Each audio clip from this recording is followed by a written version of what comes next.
Hi students, welcome to yet another session of my class. We are discussing Candide by Voltaire. I'm going to introduce the important characters in this particular novel as and also their relationship. You should know the important characters and their relationship. First one is Candide, the protagonist of the novel, and he is a good-hearted but hopelessly naive young man. Hopelessly naive, naive means lack of wisdom, judgment, experience, lack of experience, etc. So he is a good-hearted man but hopelessly naive young man. Then next one is Pangloss. Pangloss is a philosopher as well as Candidate's tutor, and he is an optimistic man. His optimistic belief that this world is the best of all possible worlds, and it is this philosophy is the primary target of the novel's satire. Then next character is Martin. Martin is a cynical scholar whom Candide befriends as a travel companion. Yes, this Martin is a friend of Candide. He is considered as a travel companion to Candide and is a cynical scholar, and he has suffered a great deal in his life and preaches a philosophy. As a result of his bad experiences in life, he preaches philosophy of pessimism, undiluted pessimism. That is entirely opposite character of Pangloss. The next is Cunegonde. Cunegonde is the daughter of a German baron who acts as Candidate's benefactor.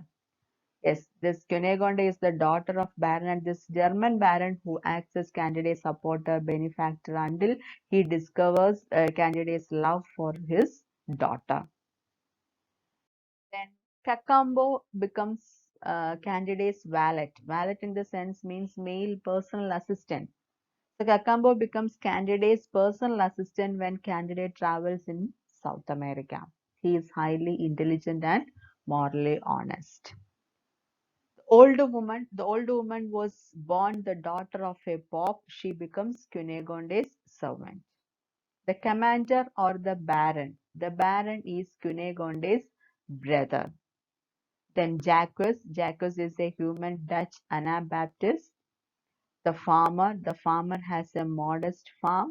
So all these are the main characters, and some minor characters in the novel are Count Pococurant, Paquet, Brother Giroflee, the Grand Inquisitor, Don Izajar, Vander Dentor, the Abbé of Perigord, the Marquis of Parolignac. So all these are the minor characters in this particular novel.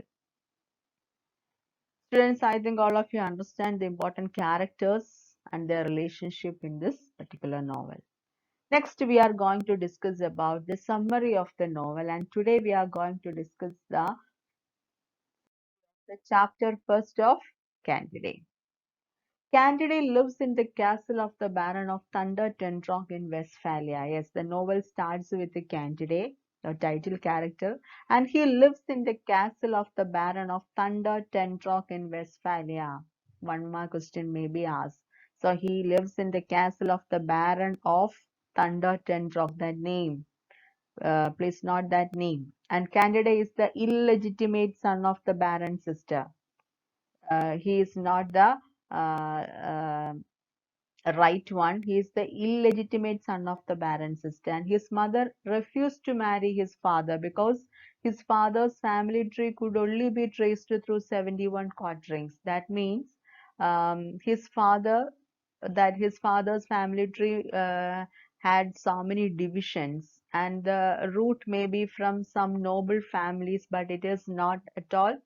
Um, it is predictable only through 71 quarterings in the sense means there are so many divisions, so many branches in the family tree. So it is difficult to find out the root of his father's ancestry. So his mother refused to marry his father. That is, Candidate's mother refused to marry the Candidate's father. It is because his family tree could only be traced through that 71 quarterings is a phrase used to indicate that divisions in the family branches, that family tree, that he may be from some noble families, it may be directed to so many branches. And the castle's tutor, Pangloss, I already told you that is Pangloss is a Castle's tutor as well as Candidate's tutor. So the Castle's tutor Pangloss teaches metaphysico theology or cosmology. Please note that name, his subject, the discipline he taught.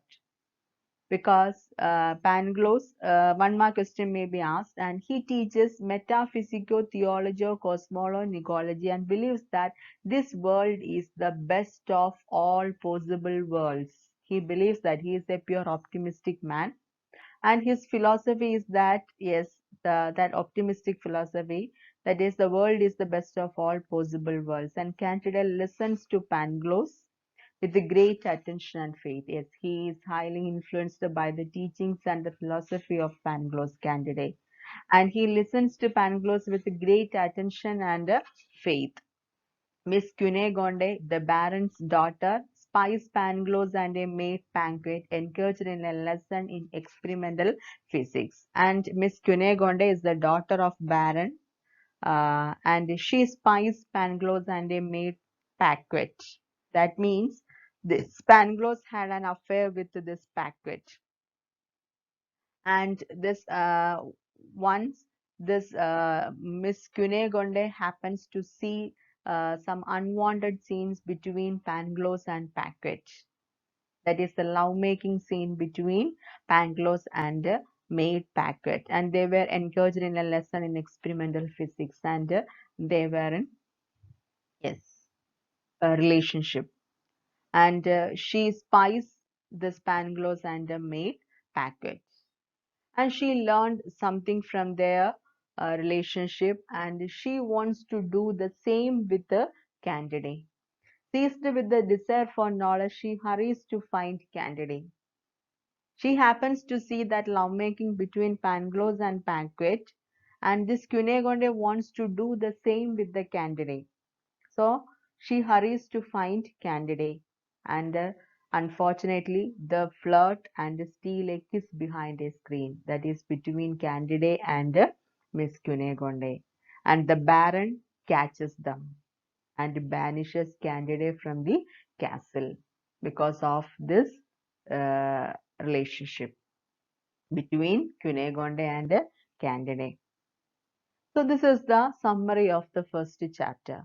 And I already told you that is in the introductory part itself. This is a satirical novel. Can you trace the satirical elements from the first chapter? Yes.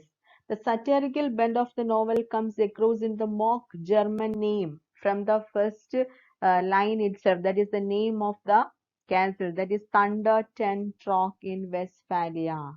That is a mock German name.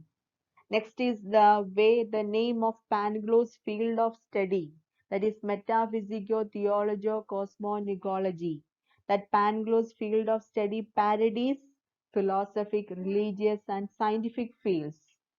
Then uh, his optimistic teachings, that is the best of all possible worlds, and it's try to or it's this optimism self-flattering to his noble employers, or highlighting the link between theology, philosophy, and aristocratic power. Then the last at the end of the first chapter, we can see that this candidate is banished from the castle. Why? Because of the relationship between Candide and Cunegonde, and we can compare it with a biblical fall. That is, Candide's yes, Candide is banished from the castle. We can compare it with the biblical fall. That is that is Candidate's ejection from the paradise of thunder and rock parodies the biblical fall, like Eve in the Bible. Here, Cunegonde comes across forbidden knowledge. Forbidden knowledge is she happens to see some unwanted scene between Pangloss and Paquet, and she wants to do the same with the Candide. That's why she hurries to find Candide and do the same. So she comes across, like we can compare this character with the Eve in the Bible.